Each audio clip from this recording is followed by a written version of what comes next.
Breaking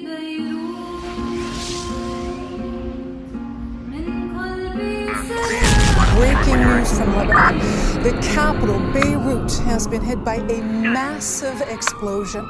Dozens of people are said to be injured, and there are some reports of people trapped under the rubble. The cause of the blast is not... On the 4th of August 2020, the Beirut port blast ripped the city to shreds and reopened old wounds for Lebanese who are already facing civil unrest, an ongoing socio-economic crisis, and the COVID-19 pandemic.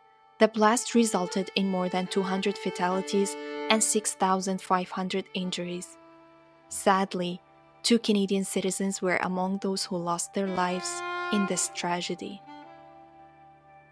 Beirut is still shaking itself off, trying to remove the dust and debris from collapsed walls and falling ceilings, and all the broken glass and the hearts that shattered with it. Raida Khalil, a Palestinian Lebanese Canadian social media activist who witnessed the incident when she went to Beirut for her engagement party. Raida tells us the story of that day and how did she feel. The first thing we did, we hid in the washroom because we didn't know where to go. We didn't know what was happening.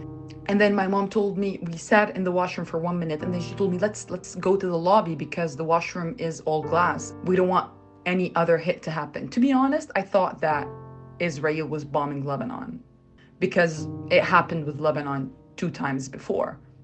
We opened the door to go to the lobby. There was a lot of dust. We couldn't really see, so that made us freak out even more. We closed the door right away, walked back to the room, and I just stood in fear, shaking. By that time, somebody knocked on the door. They said, you need to evacuate right now. The entire hotel is destroyed. I was looking around in shock. Glasses were everywhere, and people, their faces was covered in blood. And the people were helping each other, and blood was everywhere. You have no idea how big that was. I could not stand on my feet. My knees were shaking. I actually told everybody I saw death in my own eyes, and I did. That was the first time I ever experienced something like that.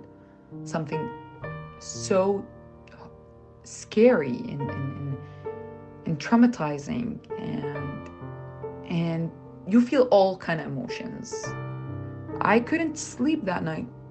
I slept with one eye open.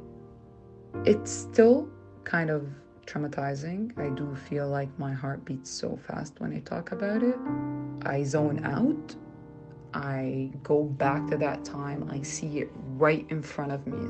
This memory will stay on and on. I will never forget this day. I won't.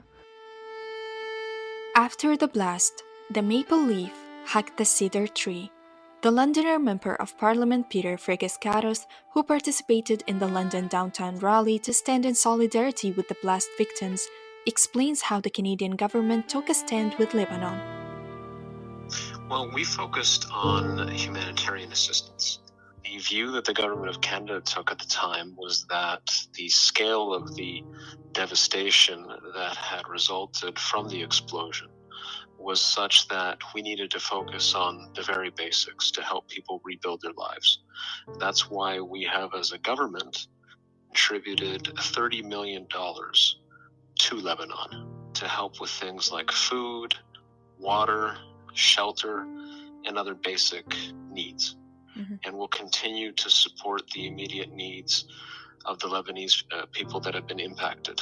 It's vital that we do so. The other thing that we did as a country, as a federal government, was to create a matching fund.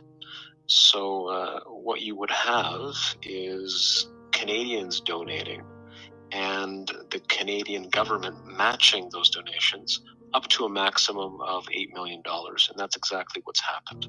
We support and are ready to participate in an investigation into what exactly took place with respect to the explosion, so long as that investigation is credible and transparent. we express solidarity with the Lebanese people. I know they want a brighter future, and Canada supports that. It's either we end the war, or the war will end us. When you walk in Beirut, you will see this phrase written on the city walls, since many Lebanese still have hope for the future and believe that they deserve a better life than what their current government is giving them. For In Your Backyard, I am Sarah Abukarsh.